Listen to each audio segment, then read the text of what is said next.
Indonesia adalah Coral Triangle Region, yang mana 69% spesies dan 76% genus terumbu karang dunia ada di Indonesia. Tentunya hal ini patut dibanggakan. Tapi, kalian tahu nggak sih apa itu terumbu karang?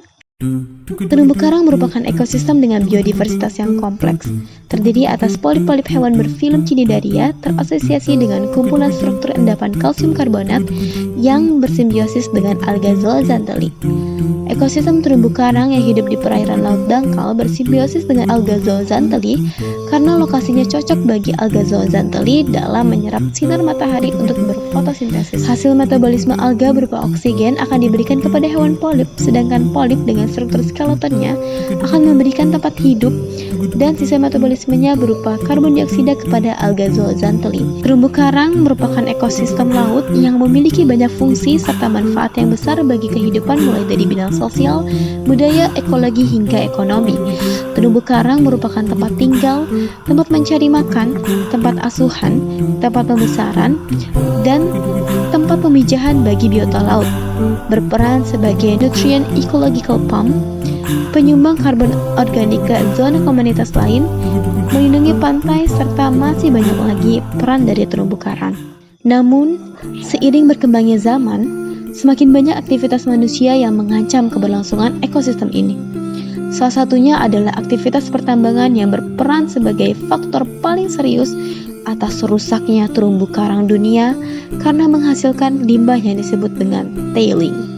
Tailing merupakan limbah yang tidak dapat terurai, terakumulasi serta berbentuk lapisan sedimentasi yang secara langsung atau tidak langsung membahayakan terumbu karang. Secara langsung, sedimentasi yang terakumulasi ini dapat menutupi atau mengubur karang, mengurangi laju pertumbuhan karang, meningkatkan pengeluaran energi untuk menghilangkan sedimen, menghambat pemukiman larva karang, serta memodifikasi bentuk terumbu karang. Sedangkan secara tidak langsung, sedimentasi tersuspensi ini dapat menghalangi jumlah cahaya yang masuk hingga ke alga zooxanthellae, pada akhirnya membatasi proses fotosintesis. Tahukah kalian, saat terumbu karang dalam keadaan stres akibat berbagai faktor, seperti contohnya limbah tambang yang sebelumnya disebutkan, terumbu karang dapat memutuskan simbiosisnya dengan alga zooxanthellae sehingga mereka akan mengalami kehilangan warna, atau biasa disebut dengan fenomena bleaching. Ketika terumbu karang telah mengalami bleaching, komunitas-komunitas hewan polip di ekosistem terumbu karang menjadi rentan terhadap penyakit. Yang selanjutnya, apabila kondisi ini berlangsung dalam jangka waktu yang lama, dapat mengakibatkan kematian terumbu karang yang proses pembentukan ekosistem ini diestimasikan membutuhkan minimal 10.000 tahun. Padahal, terumbu karang memainkan peran penting dalam siklus karbon ekosistem laut.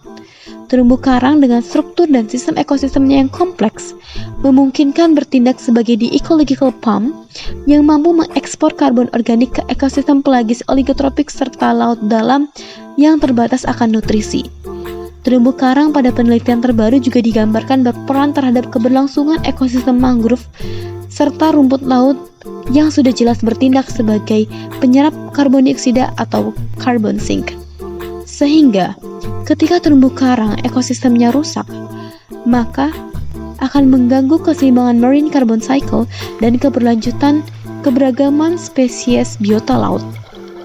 Oleh karena itu, kondisi terumbu karang, terutama pada wilayah pesisir yang terdampak langsung oleh industri pertambangan, perlu dimonitoring secara efektif menggunakan teknologi terkini. Kami dari tim Inakor IPB University mengusulkan model monitoring ekosistem terumbu karang terdampak sedimentasi pertambangan untuk keberlanjutan siklus karbon di pesisir Kabupaten Konawe Utara. Mengapa Konawe Utara? Konawe Utara adalah kabupaten yang berada di pesisir Sulawesi Tenggara dengan potensi dan sumber daya pesisir yang sangat besar. Namun sayangnya, pada bagian darat dekat dengan ekosistem terumbu karang Laut Konawe Utara, terdapat aktivitas pertambangan yang masif.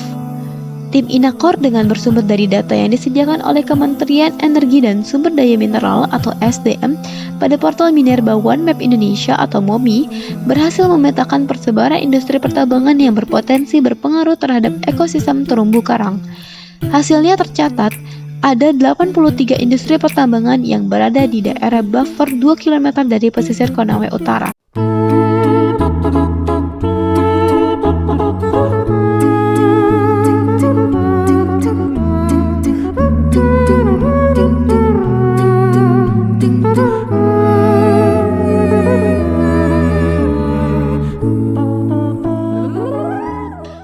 membuktikan pengaruh aktivitas industri pertambangan di pesisir Konawe Utara, tim kami melakukan pemantauan kondisi terumbu karang pada tahun 2000 ketika industri pertambangan belum bermunculan, serta pada tahun 2023 ketika aktivitas pertambangan masif beroperasi.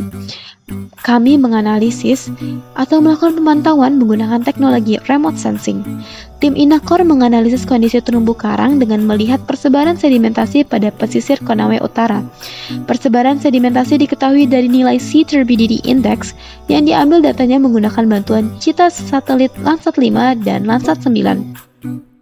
Selanjutnya, data tersebut kami olah menggunakan ArcStudio serta dipetakan menggunakan ArcGIS.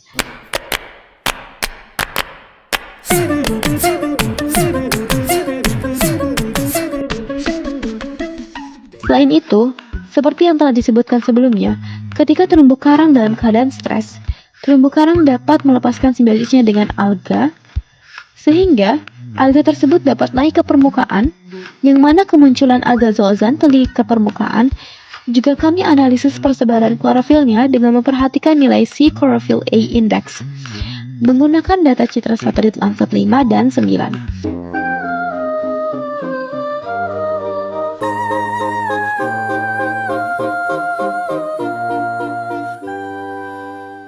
Selanjutnya data tersebut kami olah sama seperti sebelumnya untuk melihat tingkat keparahan kerusakan terumbu karang di area tersebut.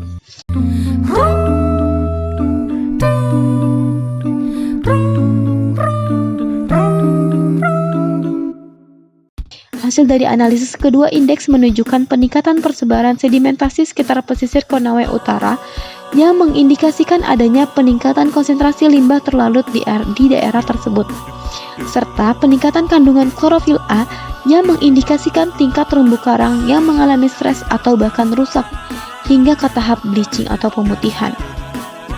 Pemantauan juga dilakukan dengan mengklasifikasikan tutupan daerah pesisir Konawe Utara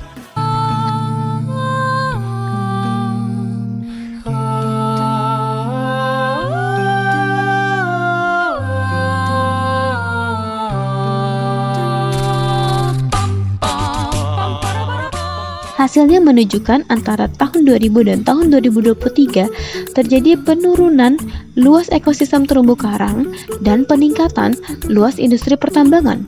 Hal ini semakin menguatkan dampak negatif aktivitas industri pertambangan terhadap keberlangsungan ekosistem terumbu karang.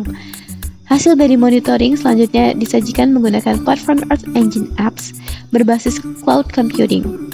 Web monitoring ini kami sebut dengan Indonesia Coral Monitoring atau INACOR. Kedepannya, real-time platform monitoring ini dapat dimanfaatkan oleh berbagai pihak, khususnya pemerintahan dalam menentukan kebijakan, sehingga dapat mendukung keberlanjutan siklus karbon dan kelestarian alam bahari.